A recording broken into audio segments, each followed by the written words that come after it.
Welcome to Hustle and Flow with Heather Hubbard. You're listening to a special bonus episode. Hi, I'm Heather Hubbard, and I was a litigator, partner, and practice group leader at an AmLaw 200 firm. I know what it takes to rise to the top. I also know all too well the toll it can take on your personal life. So how do you shine bright without burning out? How do you embrace your ambition without selling your soul? You're listening to the Hustle and Flow podcast. Welcome back. I am your host, Heather Hubbard. Thank you so much for listening.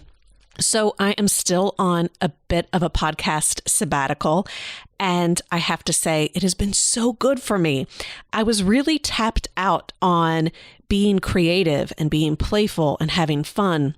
And so I decided to take a bit of a break in recording new episodes, but went out to other podcast hosts who had interviewed me and asked if they wanted to participate by sharing their podcast episode here on this podcast. So it's kind of like republishing it. And every single person said, yes, absolutely, I am all in. So we are sharing that with you during this sabbatical. Of course, I'm still recording these intros and the outro, so it's not a complete sabbatical, but I have to say it has been so good for me, and I cannot wait to come back with new episodes and new content, and wanted to go ahead and kind of give you a heads up on where we are with that.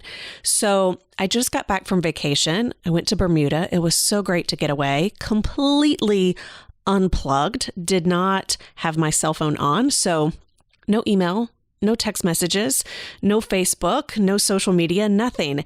And I really am trying to give myself that break and that space. And so if you think that sounds wonderful, I encourage you to do that yourself. And if you don't know how, definitely go listen to the episodes on a working vacation and Vacations Part 2. So we will put those links in the show notes for you.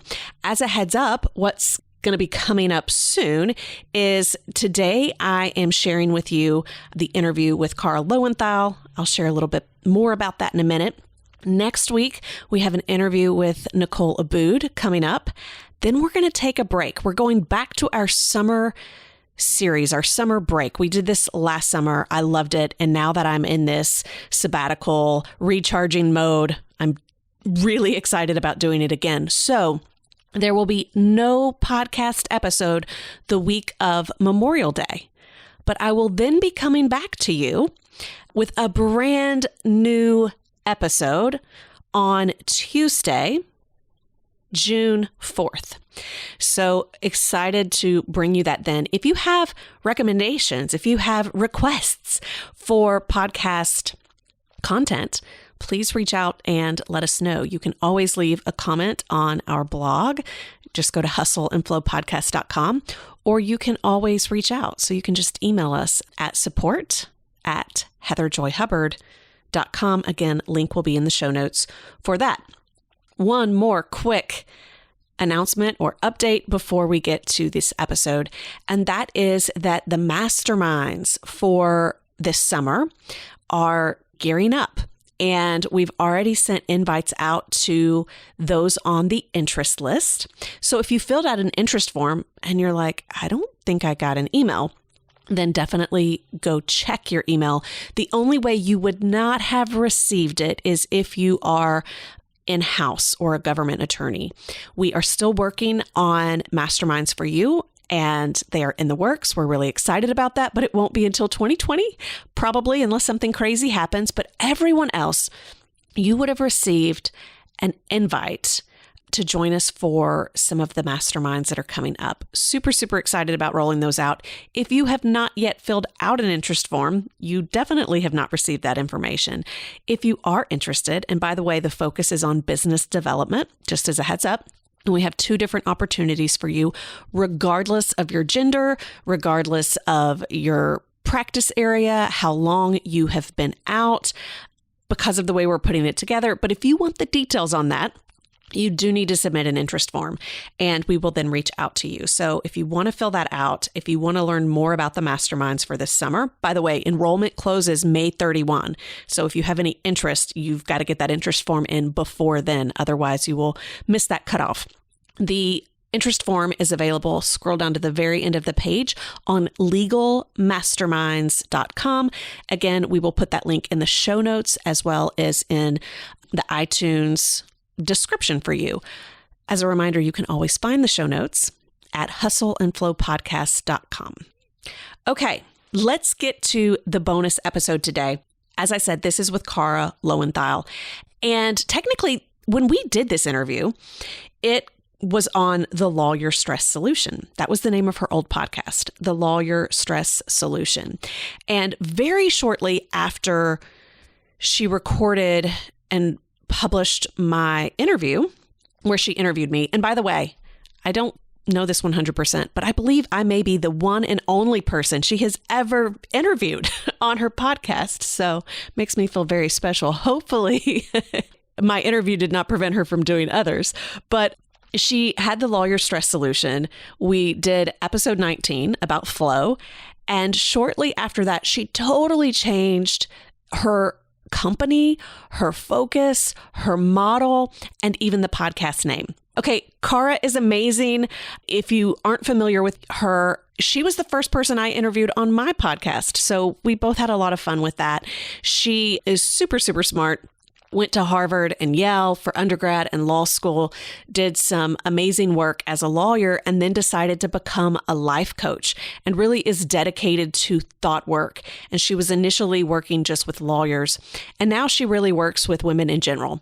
And it's really all about deprogramming or reprogramming, however you want to say it, basically the patriarchal unconscious thoughts that we have in our brains and really rewiring that. So in this interview, though, we are talking about flow, and it was several years ago.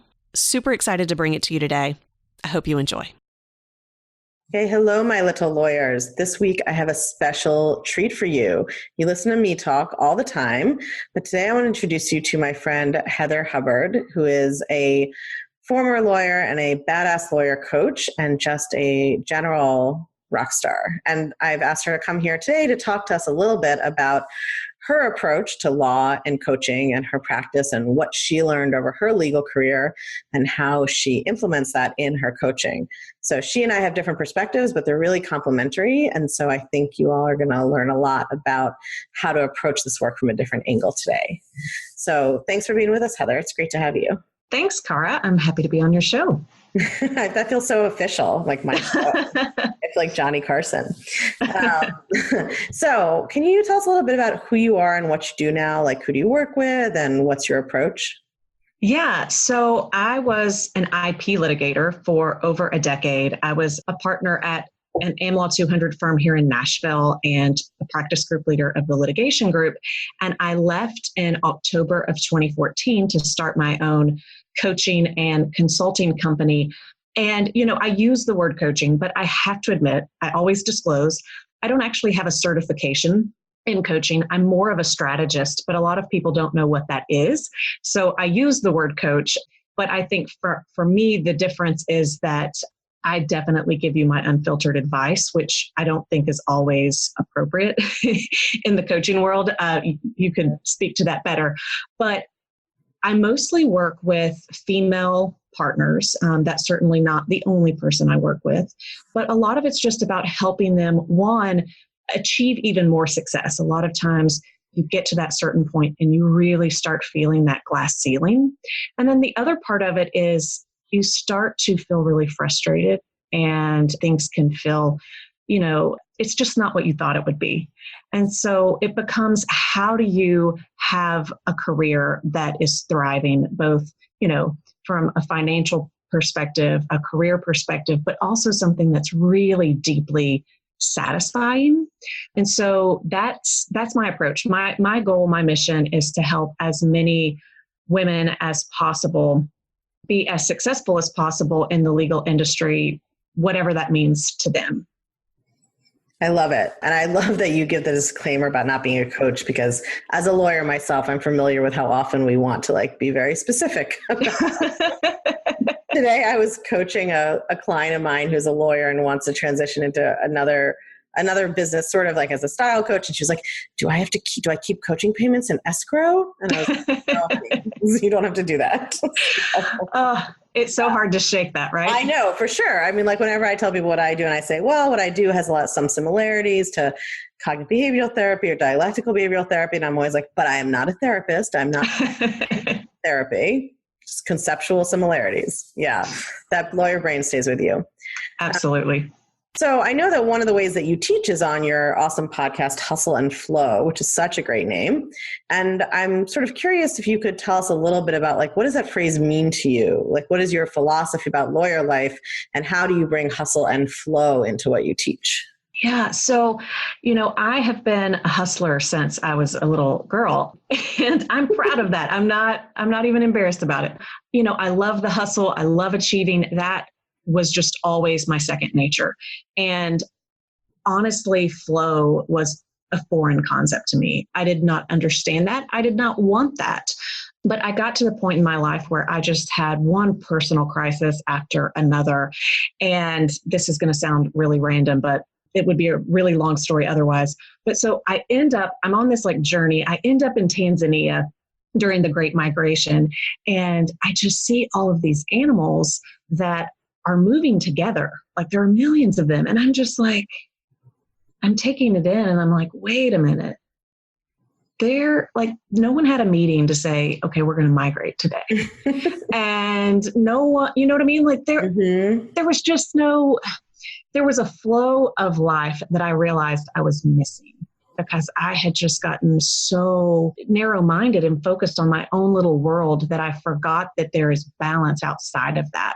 And so that's when I really started trying to figure out, what is this flow and how can I bring that into my career? Is that even possible? And the answer is yes. And so for me, the analogy I always use, if you're like in a river, right? When you're hustling, a lot of times it's like you're always swimming against the current. You're pushing upstream. And so you just get so exhausted and depleted. And if you're totally in the flow all the time, you're really just, like a log drifting, and you're going to end up somewhere you probably never intended to be. And that's not me either, right? Like I can't do 100% flow. I'm not just this, hippie deep person that can show up anywhere and be like, yeah, no problem. I'm just in the present moment. That's not me either, no matter how much I wanted to be. So to me, hustle and flow is really this beautiful combination where you don't have to pull back on the hustle, but you also have to try to stay in the flow so that one, you are going downstream, but you're in the boat, you're rowing, you're the captain. So, it's not just random. But that's the analogy I know how to use best, just in this sense of it brings you, for me, I think, it brings you so much more satisfaction and enjoyment in life when you can try to figure out how to have both. It's my concept of having it all. I love it. That's an amazing story about Tanzania too. I need to hear more about that story some other time. So yeah, I love that. And, and thinking about how you're talking about flow versus sort of swimming upstream, I use different language, but I think this is something I work with people a lot when we do work about feelings, right? Are you going to resist your feelings and muscle through them, right? Or are you going to allow them to be there and then figure out how to act and how to, even change your feelings, but from that place, right? And I think we should all be taught this when we're 4 years old, and I don't know why we're not. Oh my gosh.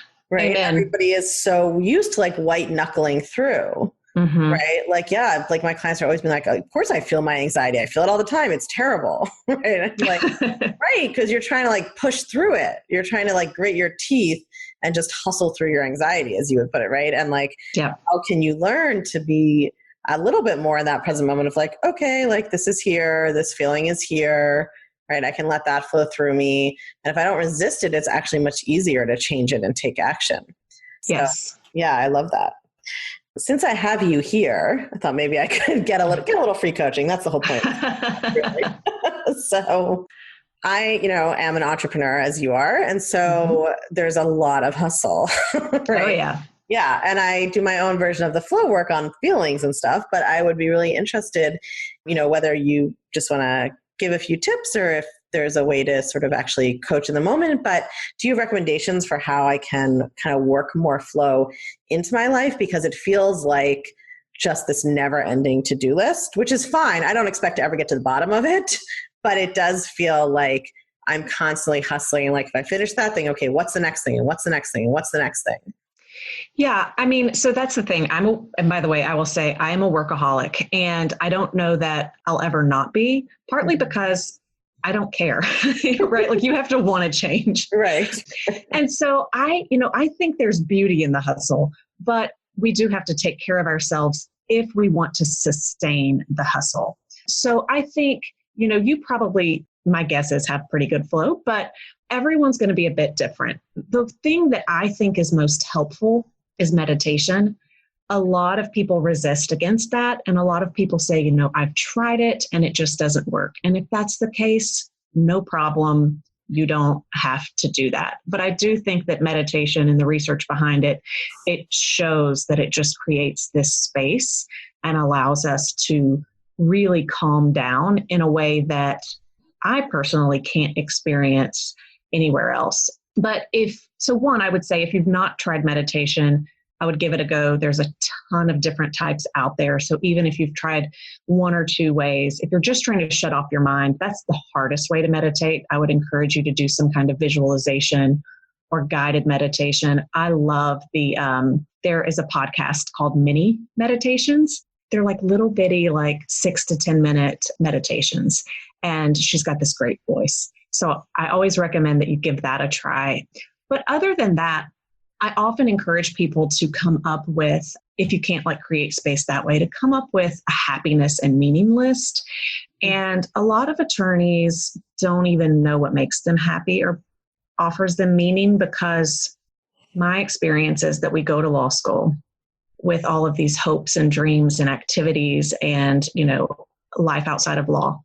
And then we become lawyers and lose all of that. And so it's like, how do you get back in touch with that? So sometimes you can't just write down a list. You've got to do a little exploration, which is why working with a coach can be helpful.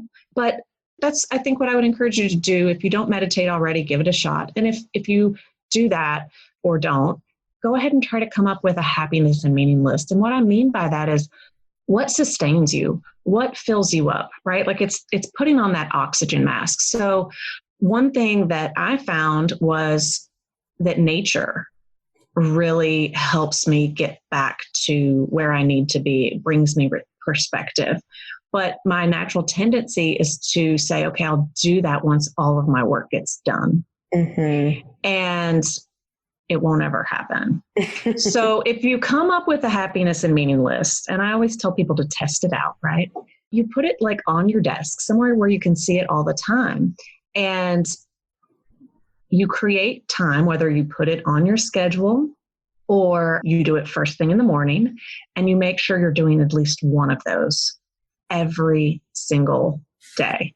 That in and of itself is going to help you stay in the flow of life. It's when we cut off everything that brings us joy and peace that we get so in the zone that it's been 2-3 days and maybe we've not taken a shower and, it's just me and my dogs and my cats and, yeah. Yeah, I love, oh my God, there's so many things in there. I have fun interviewing lawyers because I feel like we all think and speak in complete paragraphs. So, right, here's my 14-point argument. So much of that is great. And maybe I'll just work backwards. As for the last thing, doing those small things, I'm sitting here looking at my computer and to my right, I have a vase of flowers. Mm-hmm. So I love flowers. I love having flowers in the house. They make me inordinately happy. But definitely for years, I went through this mental process of being we don't really need flowers. Mm-hmm. I have a waste of money, right? Then they just die. It was like an indulgence, like a special treat, right? And so I love the idea of sort of bringing sources of pleasure and things that feel like they fill you back up into your daily life. I find that a lot of my clients, and I don't know if it's just the way women are socialized or like the Puritan foundings of this country or what it is, but we all have this idea that like we have to earn pleasure.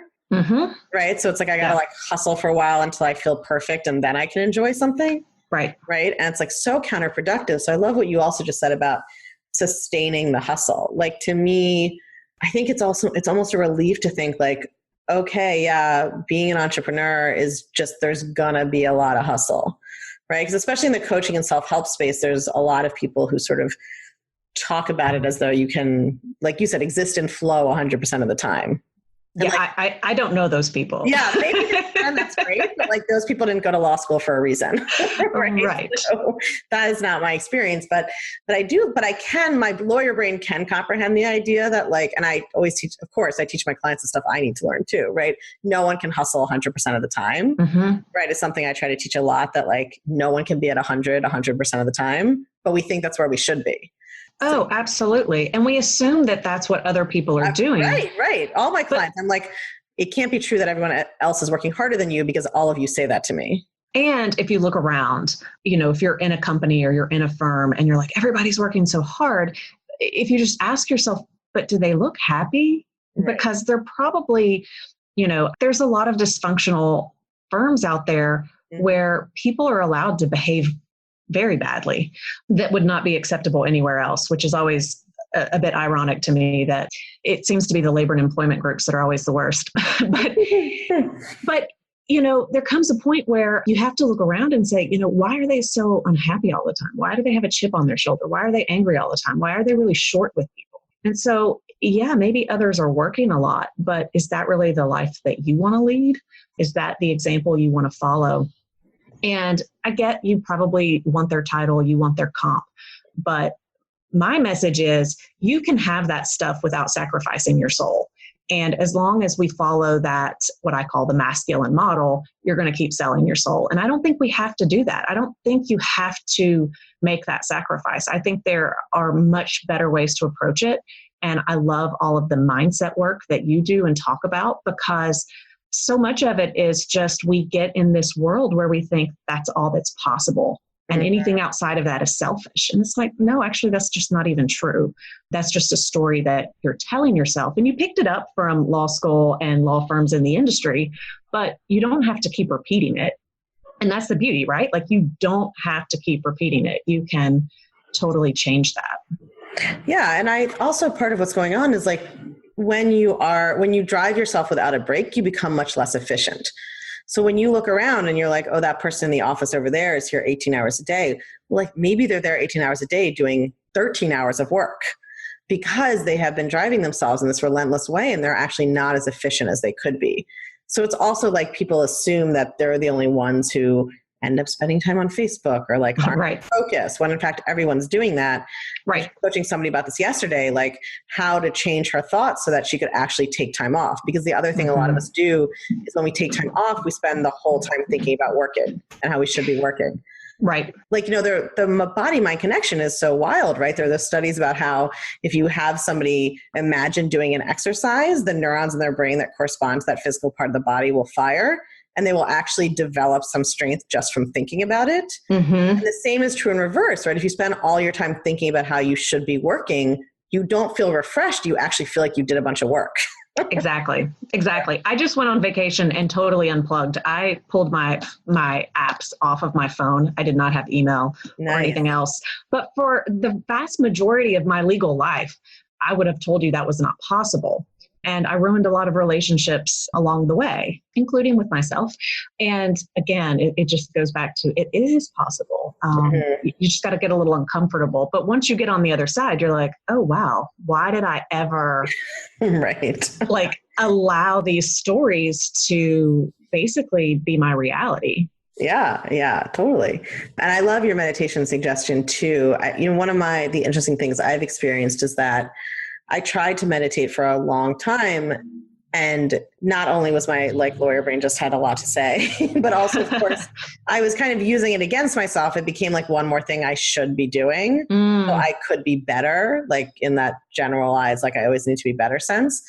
And so after a while, I sort of gave myself permission to stop trying. And then I found this coaching work, and now I can meditate again. So I often find with clients who feel like they can't meditate, it's like once we do a little bit of work on like really what I'm teaching are some of the same things you learn in meditation, right? Your thoughts are not reality. You Right. can observe them, right? They're not the same as you, and they can be kind of looked at independently. So once people learn that, they actually then have an easier time meditating on the other side.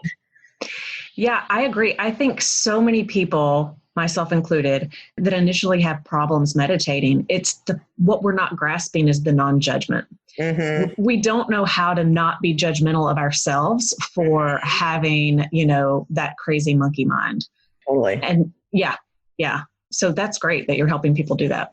Yeah, that evaluation thing is and this is sort of a tangent but relevant one, I think. Like, I just had a client crying the other day on a call when I just said offhand, like, what would your life be like if you weren't constantly evaluating yourself? And she was just like, what?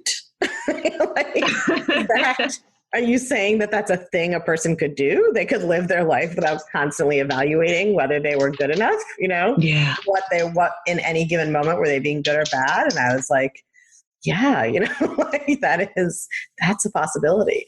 Yeah. And it's so freeing. Yeah, right? You're like, oh my God, I always say that the day, especially given I was raised by lawyers and Jewish lawyers at that. So the day that I realized you didn't have to have an opinion about literally everything you interacted with, like that blew my mind. And just like, really, that's not, lawyers, we evaluate. Like the minute someone says anything, we like evaluate it as a concept. And is there a hole in it? And what's the extreme example? And yeah, and we turn that on ourselves. So learning how to like take that down a notch is huge. Yes, absolutely.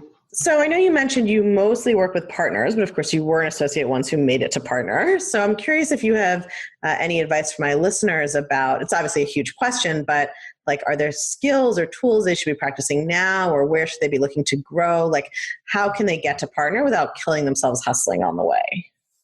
Yeah, and that's, again, I always go back to my disclaimer. I did not get I'm going to use the word healthy. I did not get healthy until I became a partner. So I absolutely can share advice, but I always like to say I did not do it myself. And so, I think you got to test and work on things, but I did have this, and it made a big difference. One is a coach. And by the way, I don't even do individual coaching, so I'm not trying to sell myself, but I did work with coaches that were just business coaches, but they pushed me to really focus on mindset and, self-care. And so that was helpful. That was really when I was moving into partner, but I can only imagine how much more effective I would have been and happier I would have been if I had started that stuff earlier.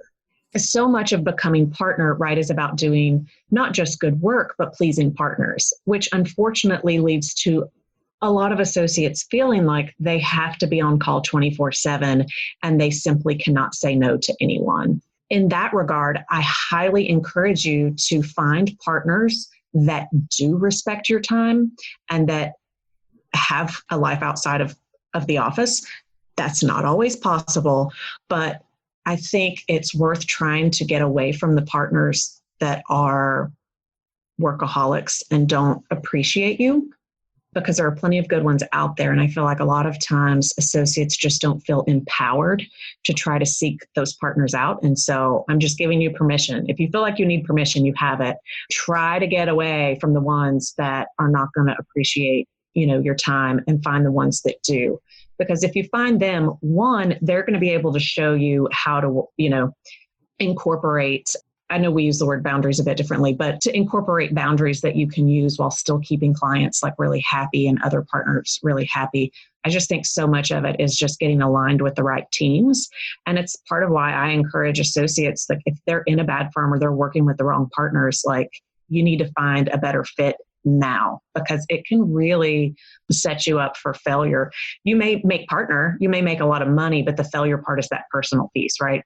And so being able to see someone that can role model for you and work with them, that is so important. So that would be my biggest piece of advice, is to make sure you're working with the right people so that, you're not working all of the time and putting up with, quite frankly, some partners can be verbally abusive. And unfortunately, that seems to be acceptable in law firms.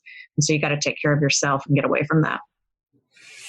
Yeah, I mean, I think as my teacher always says, like, if you can change a circumstance, go for it. So it's a good reminder that, I do think one of the things that goes on with associates, well, all lawyers, is that we get into this sort of ironically kind of passive mentality about how much control we have over our own lives, even though like other people, non-lawyers, would think we're like aggressive, right? Right. But it's just sort of like, well, this is the practice group I'm in, and this is the partner I have, and this is how they like it to do it, and that's how I have to do it, right?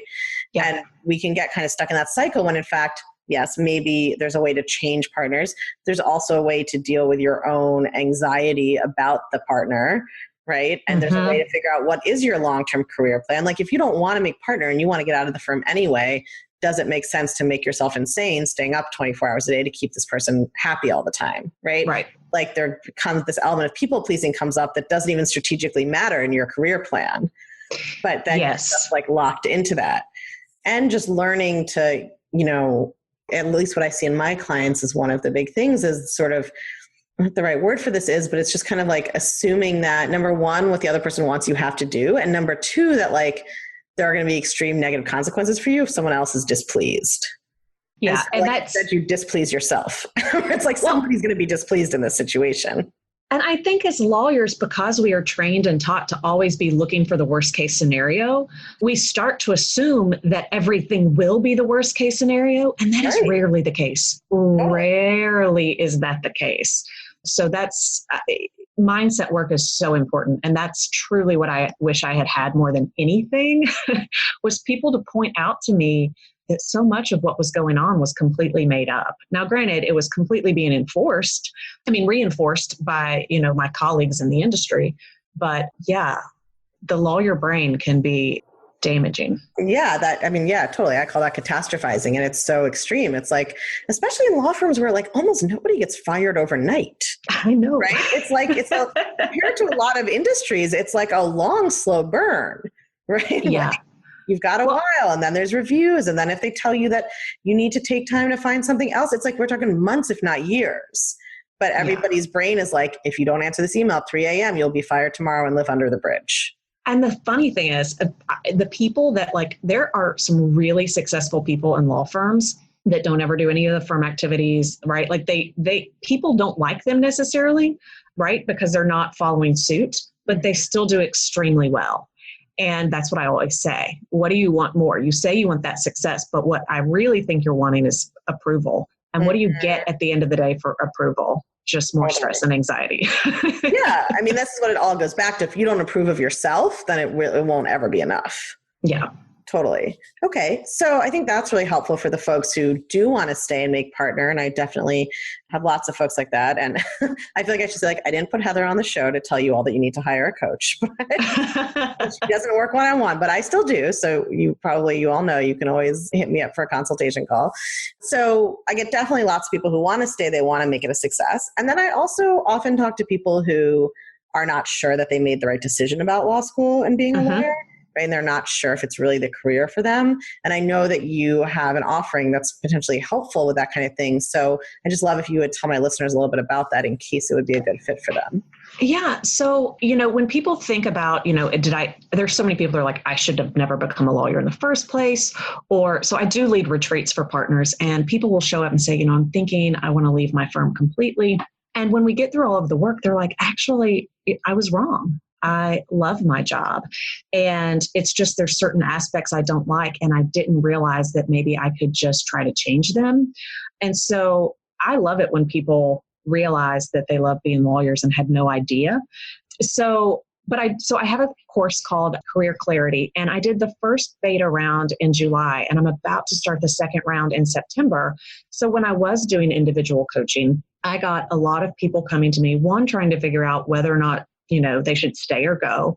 And if they were going to stay, what did they need to change in order to be more successful or to be happier?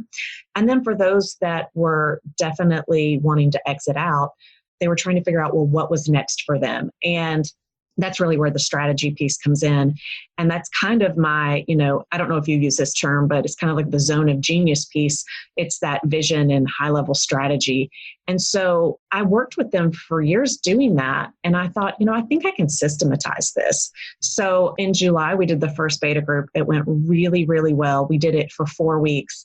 And what I learned was people needed even more content and even more help. So now for the second round, I'm doing it for 6 weeks. But part of like the aha moments that people had, they were like, I was focusing completely on the wrong thing. And I've just been on these job boards, but didn't even know that I should be considering, more of the logistical things. And I'd never heard this concept of purpose and passion and legacy and how it all kind of intertwined. So I go through 6 weeks. We do video trainings. You have an exercise book where you're completing things. And by the end, you have a career guide that basically takes all of the things that we worked on, and you can identify, what are your unique strengths? What's your unique selling proposition? What are your values? What are your motivators? What is your North Star? What are your landmines? The things that you're going to take with you when you go, right? That's why so many people change the picture, but it's still the same because they take their own baggage with them. And then figuring out, the negotiables and the non-negotiables. Basically, it's all right in front of you. And then we come up with a plan for what are your next steps. And I love teaching this because my goal is to have as many, like I said, happy, successful attorneys out there as possible. So it just provides so many breakthroughs. So if any of your listeners are, wondering, should I exit out? They're just wanting to explore their options to figure out, should I stay? And if I leave, what would be my best options? What's going to make me the happiest? How do I even go about finding that right job?